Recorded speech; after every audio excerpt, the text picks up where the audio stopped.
It works for me. Works for me. Well, here we are. Chase Ellis podcast episode 4. We've recorded 4 episodes in 2 days. In fact, 3 days. Yeah, 3 days.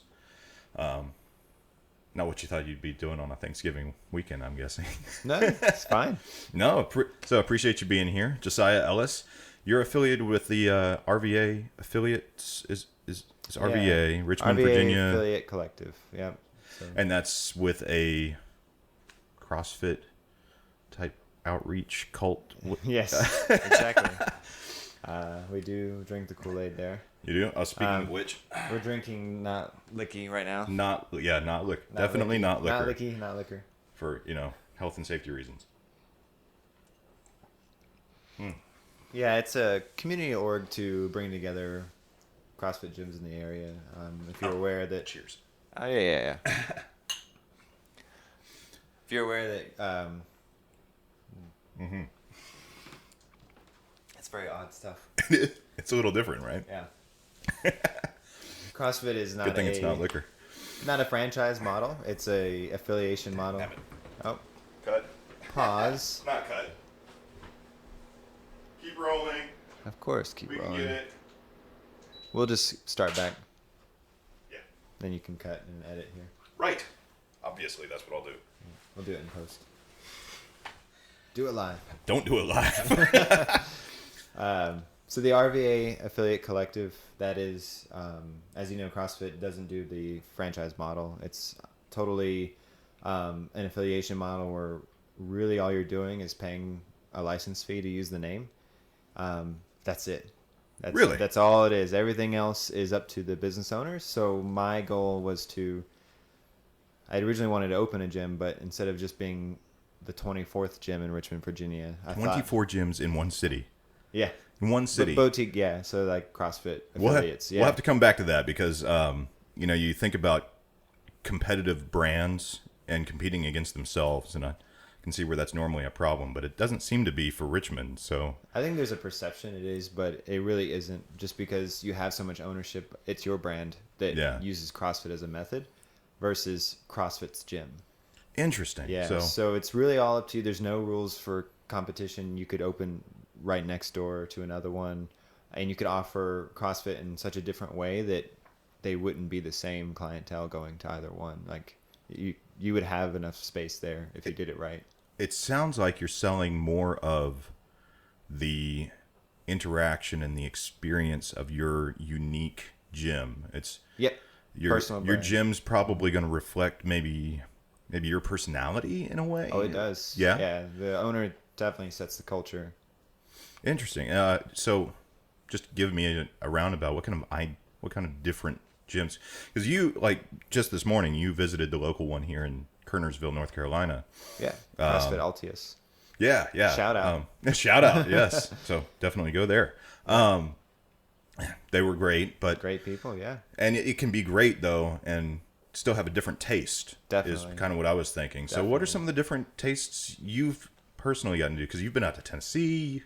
I've been to a few. Boston? Did you do Boston? I did Boston, yes. I tried to hit all the pinnacle gyms of CrossFit New England, CrossFit Mayhem.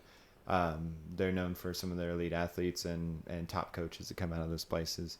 But then I've also been to, random CrossFit boxes. I just like here, like Kernersville. I would never travel to go to a Kernersville gym, but I have a reason to be here, and I went. But... yeah, I've met all kinds of especially through the collective. So that collective group, what it's doing is trying to bind together those gyms because they're all after the same thing, which is essentially getting people healthier.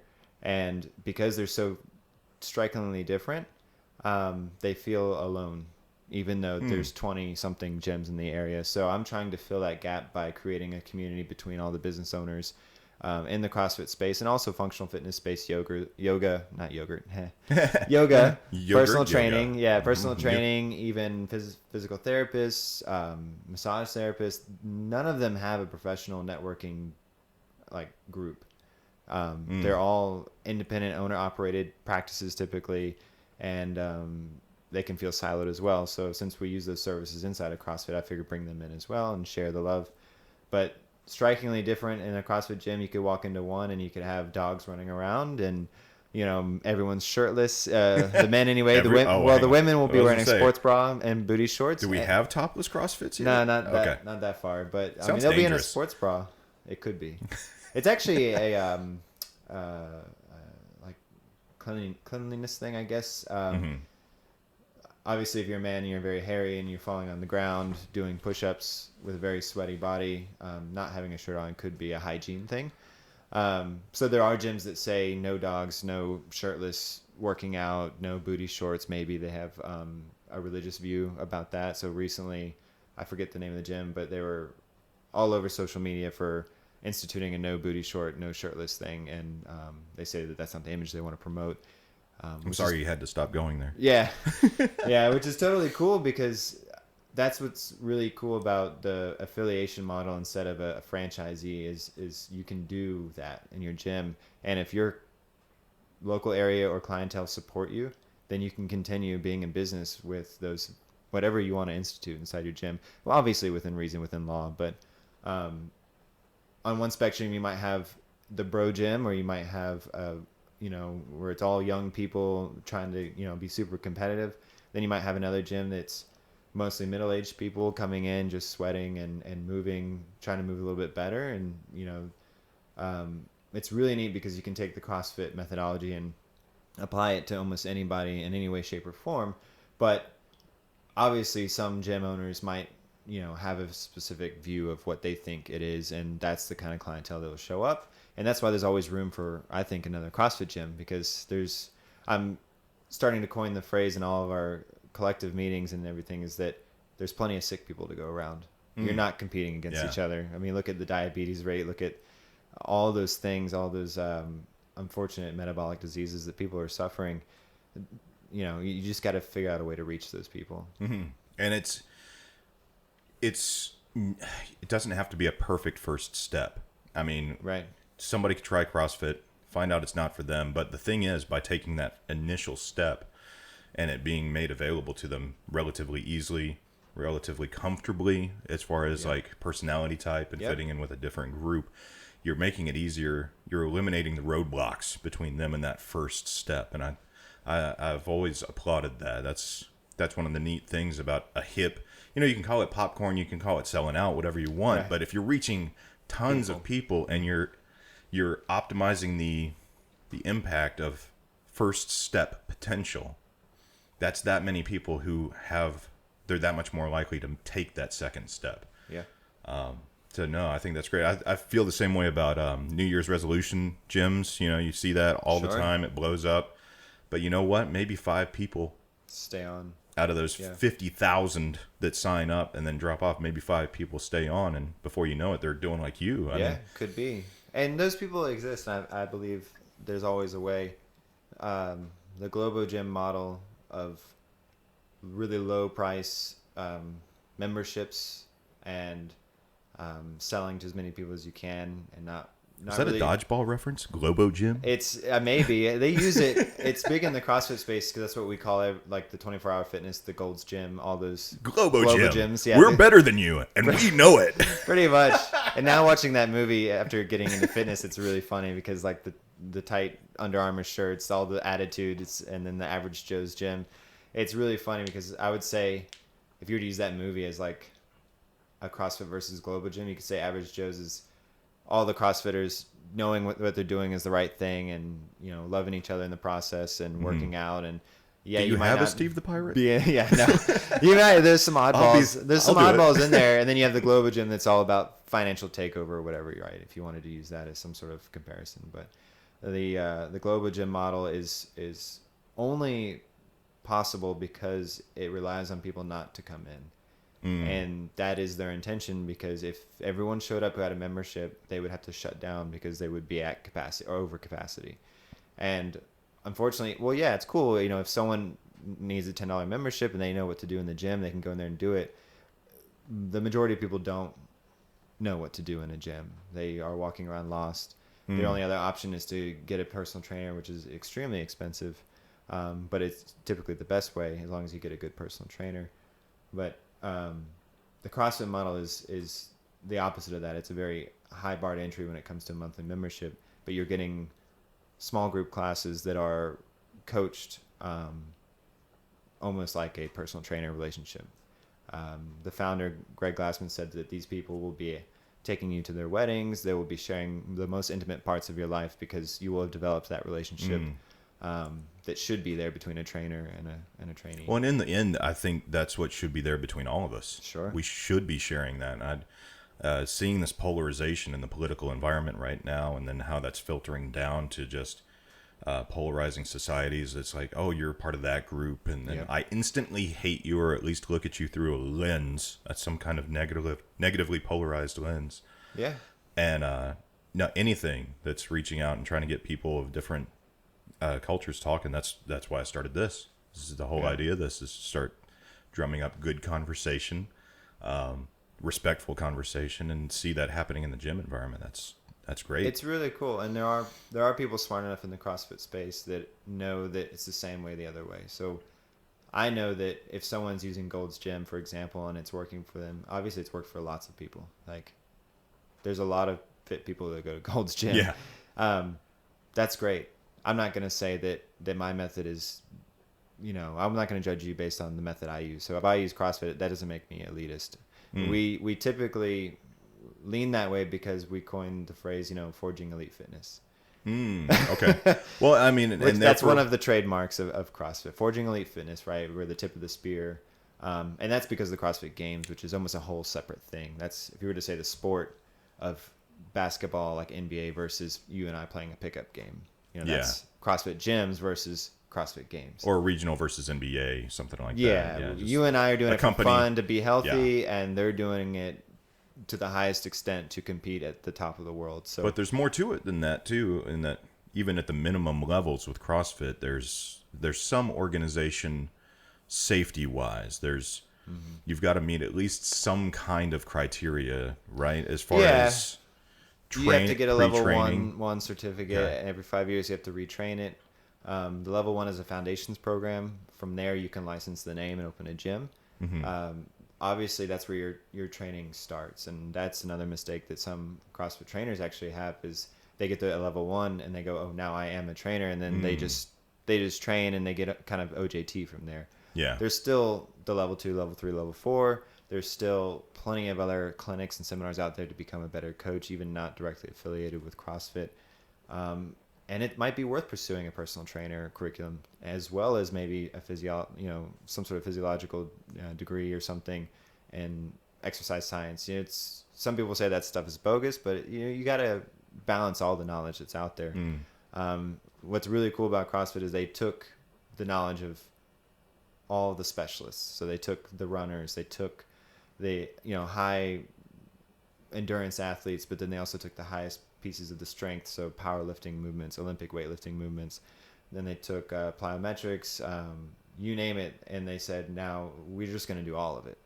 If that's the best thing to do for each one of these sports, we're going to do it all, and we're going to create these superhuman athletes that aren't great at anything but good at everything. And they used this program for law enforcement and SEALs originally. It's very effective, and what's really neat is, while it's not for everybody, it could be for anybody. I've noticed that, because if you take it properly, one of the biggest things that I got from my time with you has been, don't overdo it. Do something, but don't do all of it. Yeah. Because if you do all of it, how are you going to come back the next time? And then also, because this is a jack of all trades, master of none kind of fitness model, if you go that hard, odds are you're doing some part of the technique incorrectly. Yep. And you're going to hurt yourself. Yep. That's what the coach is for, which is nice, because it's not, while it started in the garage, an online workout of the day that was free that everyone could post scores to. That's where CrossFit came from, was a website. People started in the garage, but then they went to the affiliate model, which was really neat, because now you can't have that supervision. You can't have someone making you better. It's instantly humbling. You come in, even if you are a former collegiate athlete, it can be very humbling when you put outside your comfort zone and told to take weight off the bar because you're not moving properly. You never moved properly. You never did the squats right in high school. It's like, I used to squat 400. And it's like, well, now you're squatting 100 and we're going to squat it correctly. Yeah. And then you're going to squat 8. It's going to be like, And so you can let that pride go and learn something and become a better human being, or you're going to end up walking out because you're not going to feel comfortable in that environment. So it's very self-selecting in that. Yeah. It's self-regulating. Yes. Yeah. Which it's neat too, because I think we were talking a while back and you were telling me how the founder was very libertarian in his approach. Yeah. I thought that was interesting to see it be so multinationally successful at this point. I mean, it's global, right? Oh yeah, 15,000 gyms. 15,000 gyms. Yeah, all over the world. I mean, you have like one CrossFit box in Djibouti, I think. You have one in these random countries they're opening up. And that's what's really neat is I think we'll see the domestic side shrink a little bit because they've just been open so long, and the international market's going to keep exploding just because there's so much to do out there. Hey, anywhere that's making, like you said, helping people to become better human beings. You're not pushing people to be better human beings, but that was something too, in my brief experience, has been the whole time it was a coaching of you need to relax more. And it's so counterintuitive when you think of a gym. Usually you think there's going to be this guy like standing over you. He's sweaty and he's spotting you. He's dripping sweat into your mouth. Yelling while you're at trying you. to bench. And he's like, He's like, no, you can do it. You can do it. Come on, man. And it's You've been watching those, who's that guy? Cummings? Is that the guy's name? Which one? Who's the dude that's got like the 10 principles or whatever and of lifting weights? And I don't know. He's a big personality, but he seems like a really nice guy, but I forget his name. Something Cummings. Anyway. We'll have to get our secretary to Google that. Yeah, look that up. We'll post it on Twitter later. Videos. It's like, I command you to lift. I command you. That's one of his catchphrases. I command you to lift? Really cool personality, but that's the idea. You think of West Side Barbell, right? You think of the Arnold Schwarzeneggers. You think of really intense, or you think of the guy in the gym with a hoodie on and his headphones. Everyone looks like mysterious creatures in there, and Rocky you don't want to talk to anybody. and And the last thing you want to do is someone to look at you and then come over and tell you about it, and like be like, "Hey, you know what? You could go deeper in that squat." And that would just be so odd. Ooh. It'd be so odd for that to happen in a global gym setting. Yeah. But in CrossFit, it's welcome. We want to be told to move better. We want to know about the things we don't know. There's actually typically not mirrors in a CrossFit gym, right? Because the coach is there. Right. We don't need you looking in the mirror, and it's not about getting the selfie in the mirror. Sure, there's people who do that in CrossFit. Yeah. But the idea is that we're all here to get better. We're all sweating and suffering together. We don't, and think about it the other way. We don't need something reminding you of the way you look today. Maybe, you need to wait until you see what you become. And so that's really cool, not having the mirrors in there. So that's interesting, because in dance, you have the mirrors because you want to make sure, yourself. You're constantly checking to make sure that you're, and I struggle with that the sometimes because movement. if I'm alone doing open gym or I'm in my garage doing my own thing, it's like, man, it'd be nice to have a mirror in this aspect. Well, but otherwise, I wouldn't need one because I would have a coach. Yeah, but you also don't have, like, let's say you're in the group setting, you don't have the frame of reference because you never actually saw yourself.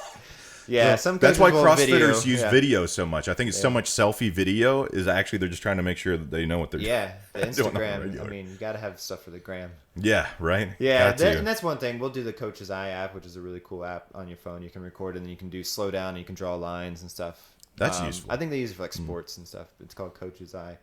And sometimes if you can't teach them any other way to correct whatever it is they're doing, sometimes you just have to show them what it is. And if you can't show them yourself, you do a video. That's kind of the last resort, but you should be able to get them kind of where you want without having to do that. Now, to give some context too, I've known you for a while. I remember when you couldn't do one push-up. Yes, I remember too. Yeah. Sometimes it's... Does it push you? Sometimes it's, it's coming. It's like tomorrow I won't be able to get one. No. You never know. They just disappear on you. It's just, boom. That's tall lanky boom. guys, Fizzle, They just go away sometimes. Yeah, I remember that. I remember struggling to get a 1 mile run fast enough so I could be shipped for basic training. Real quick, touching on that, something else I think is really neat is you've gotten all this knowledge in the last couple of years on CrossFit. You've dove in, become very active in it. It took other things too, like NASM's curriculum. I went into that for a while just to see what other people thought, Yeah, and you're doing that you still have a full-time job. You have a family. You've got a wife and a stepdaughter, and you've got another job, which you do periodically, National Guard. So thank you for your service. Yeah, sure. Thank you for yours. Oh, thank you for the vacation. No, what are we supposed to say on that? It's don't thank me. Thank your recruiter. There you go. No, it's thank you for your support. Isn't that the official Army I say response? thank you for yours if it's another veteran. Oh, that's what I've been saying as well. Because the still veterans learning. will come up to me all the time and say, well, thank you for service. I'm like, dude, you serve too. Like, I don't think we have to thank each other. But I don't think we do I'm either. going to thank you back because that, like... honestly, I only did it so we'd have this conversation about it. So yeah. Well, I am grateful. I used the veterans parking spot at Harris Teeter. Did you really? While I was here. Just full disclosure. I do too. I drove in, I was like, all these specialty spots... expecting children, have children, want to get rid of your children, handicapped because you smoke too much, handicapped because you ate too much, you name it, right? They all have a spot. What's the other one? Purple Heart, I like that one. Employee of the Month. Purple Heart, I like that one. And the veteran one, it's like, eh. Purple. I like the Purple Heart one. I feel like if anyone deserves a spot, it's that one. But there's so many, Employee of the Month, you know, police. You've got the sometimes LEO. Police and like the average dude is just parking in the back. Yeah. It's like, or even lady, you know, it's like parking in the back. It's like, why do all these people need to have a spot up front? I just want, because it was a lot more free in Colorado Springs, which is, you know, I was stationed out in Carson, so we had a lot of. It was just, honestly, that's a college and military town only. There's nothing, was nothing else there back in between 03 and 05. But they were so lenient about motorcycle parking. Yeah. We were all, like at the movie theater, that's we the were all exception parked to on the line crazy here. spot rule is there's no regulation on motorcycle parking, apparently. They can park anywhere. Well, it doesn't matter. They can park in no. spots that don't exist. They can take a normal spot and park all the way in, so you almost pull in and then realize there's a motorcycle there. That's just an idiot because he's going to get his bike run over. They can do all those things. Yeah, so that's the other... always park to the peeve. entering side of your parking spot. Golly. Yeah, same thing with the smart cars. They pull all the way in and you can't see them if there's two SUVs. You should really be able to park two of those there.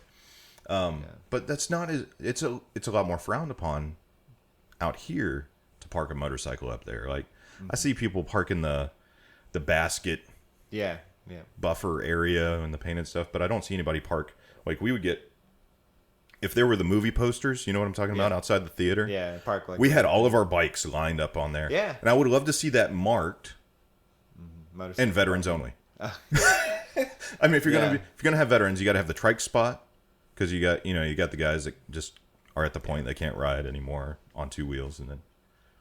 But I get it. I guess that if you own your business and you want to have veteran parking, that's awesome. Well, it's also signaling what.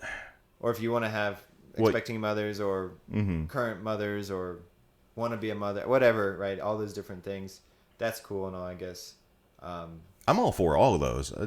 It's just where's the guy with too much student debt parking spot? Right. Well, clearly he needs to run a little bit faster. Where does that guy go? But the other aspect of that too is like, you know, it's just an interesting play in this world as everyone seems to be getting their own parking spot. And I feel like that could be extrapolated into some sort of, well, that's the time we live in type conversation. So I'm going to say that all the CrossFit guys' parking spots and gals needs to be in the furthest back. But you start a timer. Yeah. And you just track your improvement across time getting to the entrance of the grocery store. What was that show? Supermarket Sweep. That is a CrossFitter's delight. They should do a Whole Foods sweep. Because we can't live without our Whole Foods. Can't we put that in the CrossFit games? We should petition for that. Yeah, Supermarket Sweep. Supermarket but Sweep. CrossFit. Mm-hmm. And it's however many... what do we eat? Chicken breasts and sweet potatoes for time. Can you get... Oh, yeah. There you go. Extra points for the coffee because we love our coffee. Mm-hmm. Yeah. No, or kombucha. I guess that would be kombucha. The thing. That's kombucha, the thing yeah. Who can brew kombucha the fastest? Yes, I would love to see a food CrossFit game. There should be a parody CrossFit games. We need a parody one. Sure. The theme, like the fitness part, would actually be really serious, but the theme should just be off the wall. Yeah. Like, who can get across the bouncy house and through the ball pit to get to their toddler first? You know what? It's crazy. The very first few of those were backyard barbecues, and they pretty much were that. Were they really? No, not that bad. But actually, the entire I don't event know. was every second counts format, which meant if you did event 1 in 3 minutes and event 2 in 3 minutes, then your total time is 6 minutes. Mm-hmm. And that was really interesting format back then. They went away from it, obviously. Now they do points per event placing.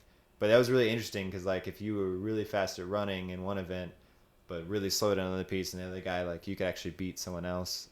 It was a really cool format, but obviously it's not conducive to a Well, that's more marathon. A bigger or triathlon. That's more yeah. triathlon. It's like you could do any setup. event you wanted. There was people drinking beer in between events. I think Panda Express was a sponsor of one of these backyard barbecues. What? And this was the CrossFit game. Oh, I This gotta was the find some birth. video of this. Yeah, Every Second Counts is a documentary on it, actually. Okay. Yeah, but you can find old YouTube videos. But it went from that to this thing that showed up on ESPN and was in these huge arenas out in Carson, California. You know, it's crazy, the explosion from, I would say, 2006, 2007 to now, 2019. It's pretty cool. It's got to be somewhat easy to implement, time-wise, schedule-wise, for it to be this popular. There are a lot of people I've seen in the gyms or that I speak to on the street saying, yeah, I started with 5 minutes a day or 15 minutes a day, just with something I got off of YouTube for a basics. Yeah. You're, like I said, you're doing the full-time family, full-time job, National Guard, you've been deployed, and yet somehow you're still involved at a full-time job level with CrossFit from what I'm seeing. Try to be. How are you making that happen? What does your scheduling process passion. look like? It's, and I'm going to quote the other prophet of CrossFit, which is Ben Bergeron. No, Okay. Anyway, there's no clergy. But Do they wear robes yet? if they were, Greg Glassman, obviously the father, the founder. And then you have all these really awesome coaches that have pioneered almost their own specialty inside of the space. So you have like the Ben Bergerons and of the world, Jason Khalipa as well. So Ben loves to say, and I forget which book, it might have actually been by the same name, First Things First, right? Putting important things first, essentially. Well, you're putting it first, but you're still, like, when I look at the block of the totality of what you do with this and that and this and that, it's, Yeah. I mean, yeah, you get the important things in first, but do you think it makes you, being more fit, does that make you more efficient in your thought process for scheduling the things too? Is it kind of a positive feedback loop in that regard? It can be. It can be in the sense that if it's important to you, you will prioritize it and you'll make sure it happens. Now, what you might not see is I will let some other things slip. And it's not like I run a perfect schedule between all those things every day. There's things that get double booked. There's things that I miss all the time. And even sometimes I'll miss a workout, right? If I've prioritized, say, recording a podcast for my group and it would overlap, then I just don't work out that day. You know, or I get up and do it before I start my day. I rearrange my schedule to make it work, depending on how important it is for me to hit that workout or do the podcast. Yeah, I guess. I mean, some people aren't good at scheduling and they're very fit. Like, I can think of some really fit people that are just terrible at scheduling, but they put getting fit is very important, so they always seem to hit that. It's just that they will let it at the expense of other things, because you can't have something that's really important without having things that aren't, right? That's fair. And so there's some things that aren't going to be that important. Yeah. Maybe it's not cleaning your house that day. Maybe it's this other thing you have to give. Maybe it's traveling. Maybe it's seeing family. Maybe it is getting that promotion at work, putting in the extra hours for that. You can't. You put in the bare minimum maybe in some places. And I think some people can be really good husbands and fathers, but be really bad employees, and vice versa. They can be great employees, but just not have it at home. Yeah, and I think a lot of people treat schedules like some form of constraint or a prison. It can be, yeah. Yeah, I think they tyrannize themselves. You know, I think they it's like punish themselves if they don't hit their schedule, and that's the mistake too. And I think in the scheduling process, if you leave a little, like, be realistic with yourself and negotiate with yourself as if you're two separate people trying to talk each other into doing the good thing, Yeah. right? It's like Definitely. It's like if you're working with your boss, or if you're a boss at work and you're working with an employee, it's like, I need you to come in on Sunday. I don't just say you have to come in on Sunday, right? I should figure out some way that we can find a way that you'd want to be there on Sunday, or at least make it amenable. Yeah, maybe they would show up as well. It's like, you got to come in on Sunday, but I'll give you Monday, Tuesday off. Yeah. Not something over the top. You don't buy it, but you also say, this seems fair. And you have to work acknowledge it. But you got to do it with yourself. You got to say, hey, Chase, what do you think is fair? Well, you know what? I'm going to work out for 3 hours, and then I'm going to sit and watch TV for another 4, just as a payoff for it. Yeah, if that's what you need to do. And then you just adjust it. Yeah. But I think the idea, and this is why I stayed away from it for so long, was I would build myself such a rigid framework that if it wasn't perfect, then not only did I fail and not want to do it again, but I didn't get any of it done. I didn't leave any room for the human side of me to actually grow as a person, really. Yeah, like if you were to put your wants and needs into a computer to schedule it for you, it would be very difficult, because it would see it as, you have these hours and I can block out each of these hours. And I think that's how we approach scheduling, is almost in a robotic computer sense, because we see from 9 to 10 available and we think, well, if we fill that, we're being efficient with our time. Yeah, that's how I feel. Yeah. And if we don't hit everything and we had to bleed over, then we're not being efficient. But that's how people, give up on diets. Right? Yeah. If they don't hit their meal, then they think their whole day is shot, so they continue to do things that don't help their situation. Like, oh, I already ate whatever today, so I'm going to continue eating bad because now this it's just day a is cheat ruined. day. Yeah, because this day is ruined. Yeah. When really you're only one meal away from being on track. And you're making it harder for the next day to get back on track. You are. Because we know sugar's addictive at this point. And yeah, it is. But you're mentally just punishing yourself. So same with your scheduling. So you take away food and you say, well, I schedule, when I do my schedule, I have these same kind of feelings as just like being on a diet. And yet there is no addiction there for sugar. There is no substance there. It's the way that you're approaching the routine. Yeah, that's something you and I talked about a while back, was getting past the idea of using food as a reward system. Well, definitely, yeah. If you want, you have any something, tricks have on it. Yeah. If you want something, have it. If you've been putting in the work. In this book, I think it's Atomic Habits by James Clear.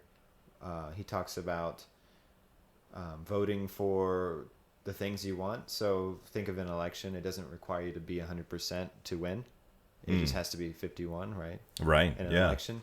And the same thing is for you vote for the person you want to be every day. Multiple times we make, I forget the figure, thousands of decisions in a day.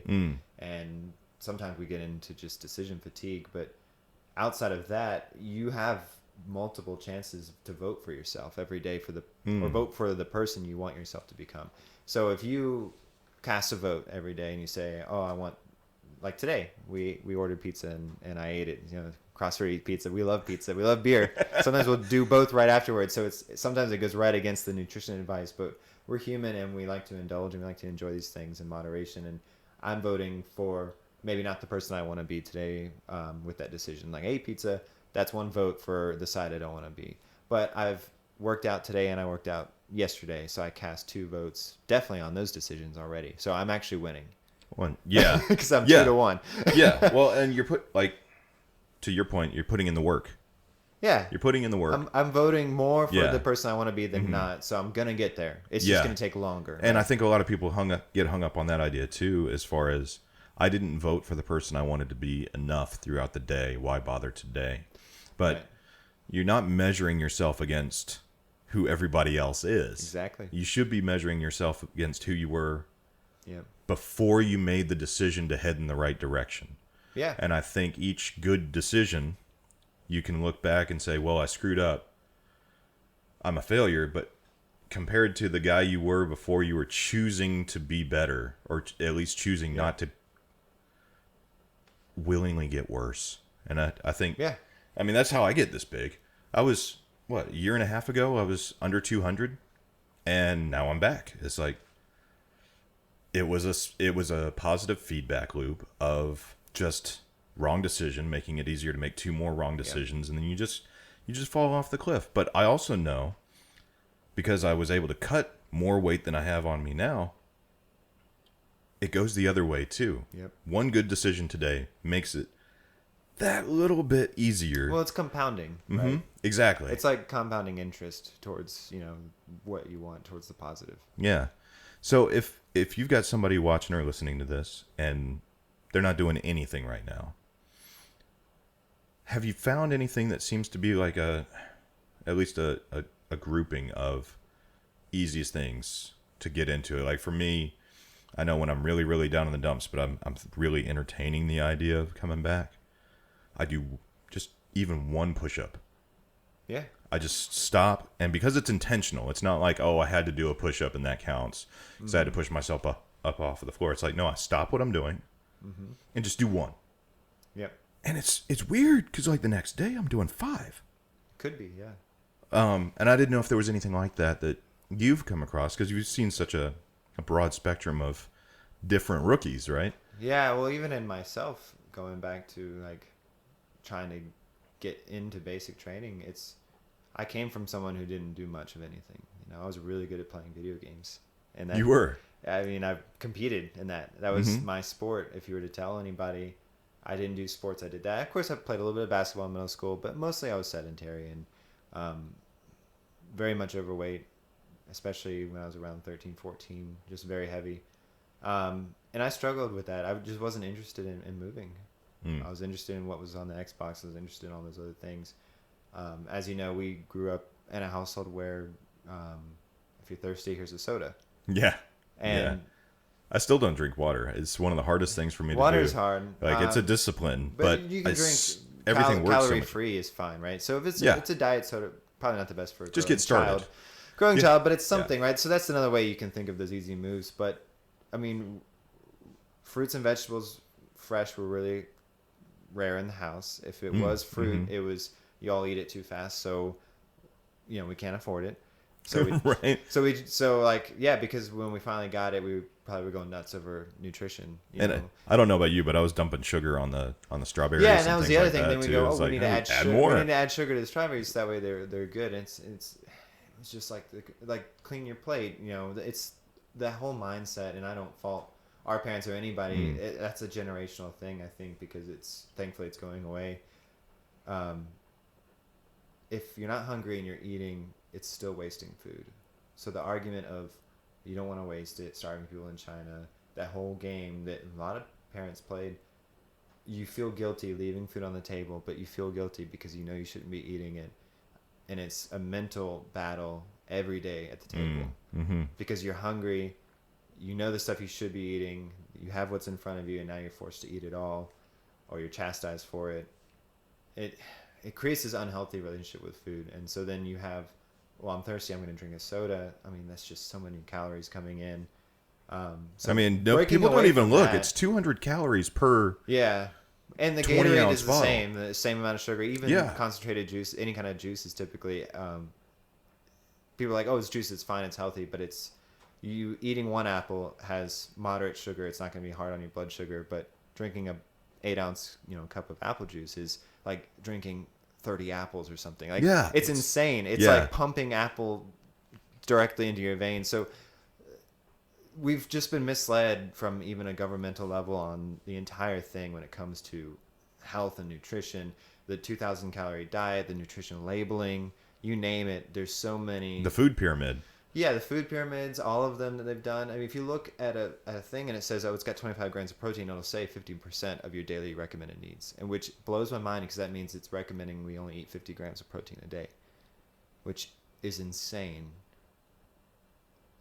I just can't imagine how you would get any.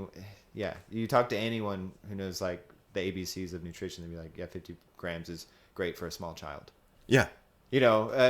Right. It's the one thing that your body won't store. It's can be used as energy. Typically, it's not. It can be. uses energy, and if you pair it with a few healthy fats and some healthy carb sources, whole foods, like you're good. You can go. You know, you can move for a while, right? It's fuel. But back to like where I was, the one easy thing, and the question you asked, the one thing that kind of shifts was the soda thing. My road began for losing weight was not fitness. It was simply not drinking soda. I started drinking water. I went to public school for a couple of years, harassed for my weight and being awkward homeschooler. It was tough, and knowing that the one thing I could control that I was being made fun of, I didn't know how to control, which was my weight. And so I thought, well, everyone says soda is bad for you and it makes you gain weight. So I said, I'm just going to cut back on that. And I ended up pretty easily getting rid of soda altogether.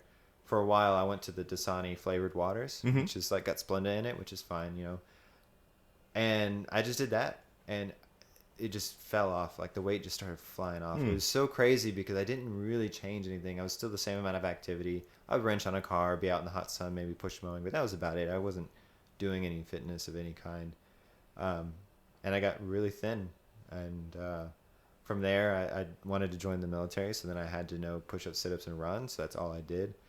I would say it wasn't until the last few years that I got into any kind of regimented fitness that wasn't beyond walking around Lawson and gym, hopping on the treadmill and leaving.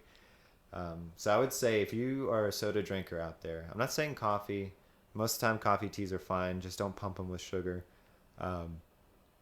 But otherwise, if you're a soda drinker, and I know there's some in my office I see every day, and it's they'll even remark and be like, I just don't understand why it's hard to get this weight off me, and they're cracking a Dr. Pepper for breakfast, a 20-ounce bottle. Yeah, it's like, well, it's I only have one a day. I'm like, but if that's the 200 calorie surplus you're in, that's the difference between you losing and gaining every year. Yeah, let's say you're only 100 calories a day too many. Yeah. And that soda is doing if you got rid of that soda, that's your 100 calorie a day deficit that you need to run to start dropping some weight. Yeah. There's been some other recent studies. I can't remember who it is right now, but they're looking at the idea that maybe fat operates as more of a living filter, kind of like the kidneys as well. Interesting. And we're starting to think that maybe it's actually, because I've seen people that work their butts off. And they've got their caloric intake right, but they're eating stuff that's got so many toxins in it. And what we're seeing is that maybe the added layer of fat is to help filter the blood and filter other things. We don't know the full reach of it yet, but it might. So I'm wondering too, just getting the toxins out. Like if you ate the same amount of, let's say you ate 2,000 calories a day of junk versus 2,000 calories a day of just whole foods. I wonder what the difference would look like too. Have you seen anything like that? They see inflammation in the joints, aches, pains, right? So going back to like fads and stuff, the whole calories in, calories out diet, it's a great place to start as like your basis of understanding of energy in, energy out. The problem is like you're saying, there is still something to what it is. There's another diet out there that's famous. It's called If It Fits in My Macros. So macros being protein, fat, carbs. I've got so many of the day. As long as I can make it fit, it could be anything. So I could have, if I have 150 carbs for my day, I could have 150 carbs of Snickers or whatever, some sort of sugar, anything. And like you're saying, and I don't know about the filtering, or I haven't heard any of that, but it's interesting because we do know inflammation for the types of food, right? Real whole foods, you will lose some of that water weight. You'll lose some of that inflammation in the joints. Yeah. You will feel way better. Your body's not having to filter. It's just not having to fight so much to process exactly. it at the very least. And if it's not having to fight that, maybe it can go back to metabolizing the fat. And how much on that instead? How much energy are you using, I wonder, to process that kind of stuff? Like if you're feeling tired in the day, we talk about it's because you're carrying all that extra weight that's not doing you any good. Well, yeah. Yep. But also, like, how much of your body is pointing that energy budget toward just digesting the crap you There's ate? a good amount. There is a formula. I think it's called NEAT, non-expenditure. I forget what it stands for. Something about you have your calories to exist that gets burned. Like your basal metabolic rate, BMR. Yeah, base calorie burn. Yep. you and I are sitting here burning X amount just normally. I like how people like to use that as an excuse to eat that much. Yeah. The problem is that there's percentages, and Whoop, the active straps, the fitness straps, they do a podcast, and they just talked about some interesting calorie stuff that they're using to track. So they can go into it more detail than I can, but the idea that you also have another category that's the calories you burn digesting the calories you're eating, or digesting the food you're eating. And then there's anything else is expenditure. So yeah, because that's where you activity get beyond. Yeah. You woke up, you're breathing, and you ate food, and you're digesting it, and then anything after that is typically what you find out of fitness or something. And so that's interesting, I guess, because there is a calorie burn for burning calories, and there's foods that require more calories to break down. Like celery's one. Anything that's been listed as a typical low caloric but hard to chew thing, right? Yeah. It's they call them negative calorie foods. I think which is kind of a misnomer, but I hate that because then people use it as an excuse. They Right. say it doesn't count. And it always counts. Food. It is food. Yeah. If it's going in, it counts. Yeah. And there's just so much out there. And so if I were to tell someone to change something, it'd be, hey, stop drinking sodas. If they were to say, well, what should I be doing every day? And they wanted to change a lot, but always start with just one thing. Sodas, that one extra thing, that one extra cookie, and see if the weight starts trending down. Yeah. And or your body comp starts changing, which is better than weight, because as you know, and the more fit you get, you might not change on the scale, but you might change dramatically in the mirror. Mm-hmm. And finding that baby step for you, I think, is key, because it's going to be different for all of us. Yeah. I think one of the good ways to do that, at least that I've seen, and correct me if I'm wrong on this, but it's there are those moments in a day when you do something wrong, but you didn't really think about it. But there are those other moments that pop up where it's like, you've got a choice. Mm-hmm. It's usually one of the earlier ones in the morning too, because it starts the trend of the rest of the day. But it's, I could do this or I could do the right thing. Just don't do the wrong thing one time a day. Yeah.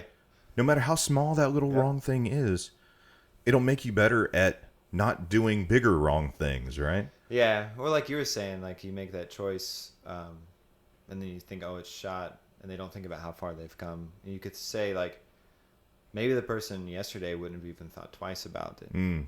Now you're at least acknowledging you shouldn't be doing it. Yeah, even the thought, even the taking the moment to think about it is more than you did yesterday. Tomorrow to actually decide, but you're thinking about it, and that's big, right? That's huge.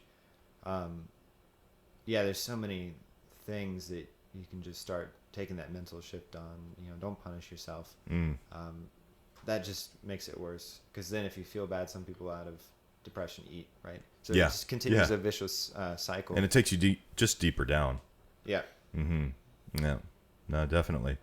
And people are important. We need good people. We need really compassionate, really feeling people, which I think a lot of times those are the people that are the ones that spiral down easier, because they're maybe more sensitive to even their own punishment of themselves or their own failure. Yeah, I mean, I struggle with that a lot before. Yeah, because you've been, you're a musician too. You span the gamut here. Well, just voting for the like I said, that to me that's the easiest way to think about it. I just want to continue trying to vote for the person I want to be, more so than voting for the person I don't want to be, and that requires some goals. Sometimes you just need to set goals and forget about them, because it's not about obtaining the goal; it's about getting there. Or learning how to set a goal. Yeah, just learning how to learn how to set a goal. I at least made a goal. But it's the journey. So I would encourage anybody who wants to get better, feel better, reach out to anybody. That's what they do for a living. It's a lot. Start there. Yeah, because it's very important to have somebody to work with, I think, and you have to stop justifying not doing it because of cost or whatever the excuse is, because it's never going to cost you as much as it does later. Whether it's in life, quality of health. You might live for 5 years on dialysis or something, right? Mm-hmm. Or some terminally ill situation. But that costs a lot of money, and it's like, what kind of years do you want? Do you want the quality of life, or do you want to eat whatever you want now, or drink whatever you want, behave the way you want now, and then just be miserable for the last 10 years? And most likely your whole family miserable with you. I think it's very important to put away the excuse of money because what you spend money on is what's important as well. And so when you go back to making time in your schedule, you don't want to waste the money either. So if you're spending time and money on something, it's obviously very important to you. And sometimes that's what it requires to kind of kickstart you, is to put down $200 a month for something that votes for the person you want to be. Yeah, setting a specific goal, realistic, stretching kind of goal, something that's going to make you reach a little bit. Yeah. Definitely. But pick a day, put it on a calendar and say, by this day, I'm going to be able to do one push-up.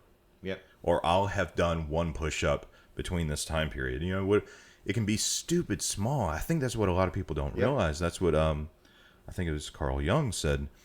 People can't see God because they don't look low enough. And the idea is that you can do something divine. Everybody's capable of doing something divine. But maybe they're just not thinking small and simple enough. Maybe they're not getting to that basic baby step level. And that's where you start. You have to start there. Yeah, definitely. And maybe it's not, by tomorrow I'm going to start eating better and I'm going to work out, right? Maybe tomorrow is just simply I'm going to do one push-up. Or tomorrow is I'm going to not have 5 sodas, I'm going to have 4. Yeah. So yeah, just be less bad. Yeah, right? Be less bad. And then don't overwhelm yourself. Know that it's hard to break habits. So many people really all you're doing is you're setting habits. And the cold turkey mentality. Yeah, you got to reset it. And that's what the New Year's resolution is the whole idea of I'm going to immediately, all of a sudden next year, start doing things differently. And why wait till next year, first of all? Yeah, and if you really think about it too, it's like that's basically saying on December 31st, I am the person that never goes to a gym. And on January 1st, I am the person that regularly goes to a gym. It's two different. You're really going to change from... It's a whole different person who goes to the gym every day. Yeah, it's an unrealistic expectation. And they don't even think, I don't think they realize that that's what they're saying, is that I'm not someone and then I'm going to January 1st be someone. I think they are probably saying, I want to be someone on January 1st. And it's really interesting, that mindset shift is, you could say, all right, tomorrow I'm going to go running. It's raining tomorrow, or whatever it is. You wake up tomorrow, it's raining. That could keep you from doing it. You need to be saying, I am the person who runs in the rain. I am the person who says no to that donut. I am that person. Not I want to be that person. I should be. I could be. You have to define yourself every day as the person you want to be mentally. And then it makes it easier in those tough choices when you're at work, someone brings in the donuts, whatever. That happens all the time, in IT. All the time. Especially in IT, there's always food, and it's this compelling feeling of, I don't want it to go to waste. So it goes back to I'm not hungry, it's wasting it anyway.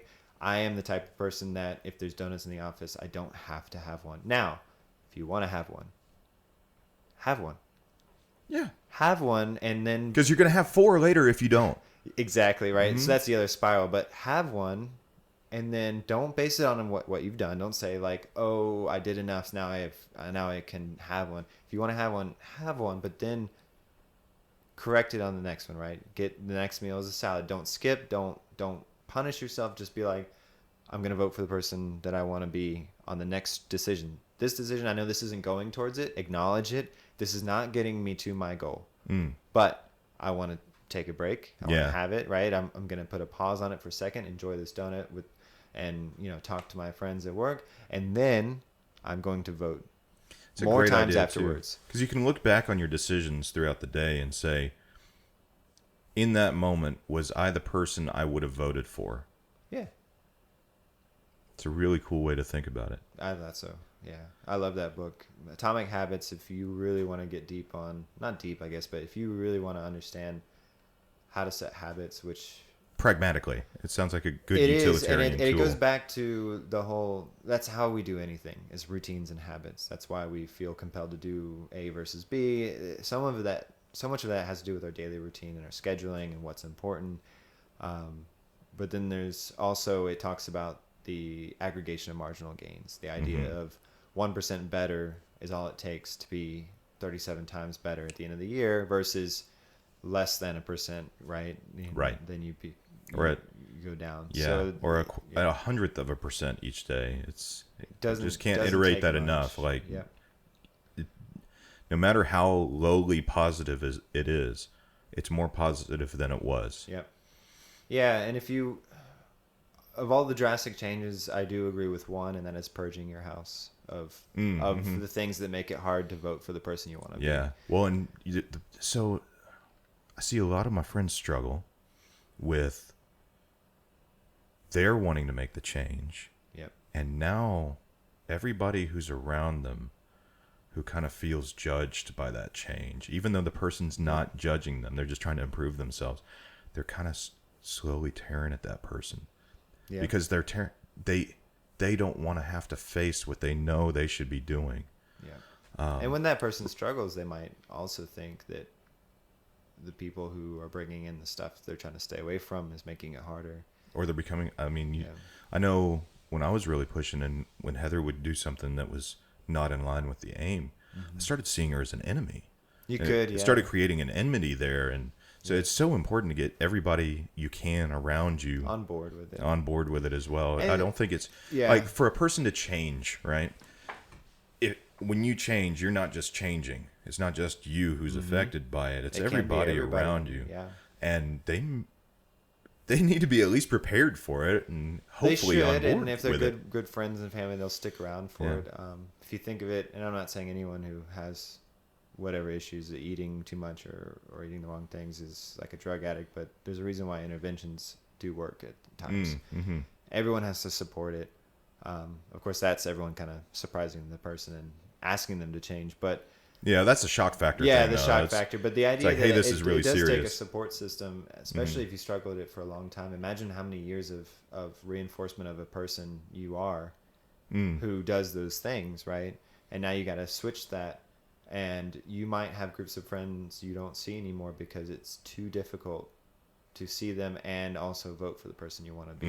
And that could be anything from like going out and drinking to maybe they're a bad influence in some other way. Maybe it's they have an attitude you don't want to have, but you have it around them. The way you talk about people maybe around them is also toxic. So there's all kinds of reasons, but you got to get everyone on board. And even if you don't, you also have to, and this is tough, you have to be brave enough to say, screw them. I don't care if I'm alone because I know this is what I need to do. It's a sacrifice. What I need to be the best I can be. It's undoubtedly a sacrifice. And I think people don't realize that when they do the New Year's resolution. No, they don't. And the moment of sacrifice comes up, they just don't do it. But if they had just taken that extra second to prepare, saying, look, it's not just the sacrifice of time or the money to join the gym. It's going to be a sacrifice that I don't even know I'm going to have to make. Yeah. Right? You're preparing for that unknown shift, sacrifice. Lifestyle change. Yeah. You're changing everything about your daily habit and your daily routine. Yeah. You might be able to do it alone. You might be that iron will person that can do it by themselves. But that's the exception. Yeah. The vast majority of people out there don't do it alone. And it at least makes it easier. And who cares if it's easier, right? Yeah, that's true. And I think a good way to do that is, rather than maybe getting rid of friends, if you can start making good friends along the way. And I think that's what CrossFit's really pulling off better than anything else out there. If I wanted to find a resource, I know we need to start wrapping things up because we're running out of time here, but a resource for local CrossFit gyms, something that you would recommend to just a website or anything where I'm curious, I just want to go meet somebody, or how should I start? Where should I go? Hey, Google Maps, type in CrossFit, see what pops up. As we said earlier, they can all be strikingly different. I would say if you don't have a good vibe, try another one first before you just say it wasn't for me. Maybe it's not for you. Maybe an Orange Theory or Soul Cycle or something else is for you, and that's great. Maybe you'll graduate to CrossFit at some point too and realize, you got bored of one thing, now you want to try something else. I would say just start. Whatever it is, just start. If you're not ready to step out, make the commitments, definitely purge your house, get the nutrition in order, because that's most of it. It's working out is, some people, that's they say that's the hard part, and they never get the nutrition aligned. That really is the harder part. If you can get their nutrition right, you can get away with very little exercise. Of course it helps, it speeds it up, but purge the house, make sure your family members on board that you're going to be getting rid of their Cinnamon Toast Crunch or whatever it is. It has to be on board, because if it's in the house, you'll find it. And that's the thing. It's when I go and visit and stuff and say to our parents, they have all kinds of stuff in there, and I start grabbing it and eating it because it's there. I don't typically eat it, so it's like, oh, I haven't had this in a while, and I know that, and I accept that when I travel. I know that's how I'll be, because that's my personality. But when I go back home and we shop, we can't put certain things in the house.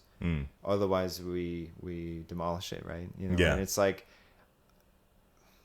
no one's ever like ate a whole bunch of broccoli and then driven down the street to pick up another thing of broccoli, but they've done that for like certain types of drinks or candy or whatever, or ice cream. They'll go nuts at that stuff. So I try not to put that stuff in the house. There's some things now I can get away with and be okay. I can say no to it. But at the very beginning, it's all about making it so incredibly easy to do the right thing. Easier to do the right thing than it is to do the harder thing. So if you have to get in your car and drive for that thing, and you do, then you probably needed it. Maybe you did finally need it. Yeah. But otherwise, like, you probably won't do it, because humans are inherently lazy. And like, well, I'll just grab this healthy thing because it's here. Yeah, and I'll just eat it. There's nothing wrong with setting yourself up for success as if you are a pathetic individual that wants to screw up. Yeah, like put every safeguard in place, right? Make it so stupid easy to grab the right thing, do the right thing. And then you won't be just burdened with decisions. Think, if your house is full of a bunch of stuff you shouldn't be eating, you have to decide every time you get the hint of eating. You have to make a decision every time, and it has to be the difference between the person you want to be and not. But if you get that stuff out of there, you don't have to make those decisions every day, or at least not as much. And then it's just that much easier when those choices come up. You can make the right choice. And I think we're just burdened with fast food everywhere. It's really easy to make the wrong vote, and having your house in order is key, as well as your schedule. Go to bed, put your phone away. The blue light will keep you up. Get it on do not disturb mode, or whatever you got to do to not let it distract you in bed, and sleep for 8 hours. Wake up, start the day off with the most important things first, and then the rest of the day is bonus. Yeah, great advice. Really appreciate you being here. Sure, I know you got to get on the road. If somebody in the Virginia area wants to come visit your CrossFit gym, where they can find you and hang out with you, can I ask you where you attend? Is that just weird? I got my garage set up now. I've been doing that a lot. I really enjoy having that. Once again, it's easy to go in the garage and work out versus driving down the street sometimes. Yeah. So I'm the same way. I set my life up, so I put a gym in there because I just wanted everything as easy as possible to do it. But yeah, I also at Fit Factory. I work out at Fit Factory every now and then. They're a CrossFit gym right near that house, which is nice. And that's out in Chesterfield area? Yeah, Chesterfield. Okay. Yeah. But also just hit me up on Instagram at the RVA Affiliate Collective. And I can put you in contact with any gym that's close to you, hopefully, and tell you a little bit about what they do, their specialty, kind of how they run, what the feel of their gym is. That's what I've been doing, is getting to know everybody in the area. And I wouldn't say don't go to anyone that I've met so far. They're all just been... That's cool. They've all just been great, but they all are different. So I might say... This might be more of what you like. Oh, you really like rowing. Well, this guy was also a rowing instructor. Okay. So you'll get that as a bonus with CrossFit. Nice. Yeah. So it's more about the specialty stuff that people are interested in. And when in doubt, there's always somebody in a room talking about how they do CrossFit. So just ask that person, right? Yeah, you got to watch out for the vegan CrossFitters. Oh yeah, because they don't know. I thought you were going to tell me they have no idea which one to say first. No, they just don't. They got so much to say. No, yeah, that's the joke, and we know it, and we love it because they created something that created fanatics, and we are fanatically trying to make you healthy. Yeah. And you're genuinely making the world better, and that's, if there's any one thing to be fanatical about, do that. Yeah. Do that, and I applaud you for doing it. Yeah, it's my passion. That's it's very important to me. It worked for my life, and just trying to infect others now. Well, thanks for being here. I'm going to let you get on the road. I know I think I heard a trunk close with your your gear Oh, just a yeah, minute yeah. ago. So the family's waiting to go, but it's been great having you. And we'll post some links on the site when we post this up, and Yeah. just have some references. Maybe we'll find some of those things that we couldn't quite remember and fit those in too. Yeah. So. Well, I appreciate it. Thank you. Thank you. Looking forward to it. Oh, and your podcast, real quick. Oh, yeah. The You're doing RVA podcasts for other people. RVA Affiliate Collective podcast. Yep. Perfect. 6 episodes in, so check it out. Oh, I'm catching up then. This is number 4. Yeah. Yes. You got it. Thanks. Thank you.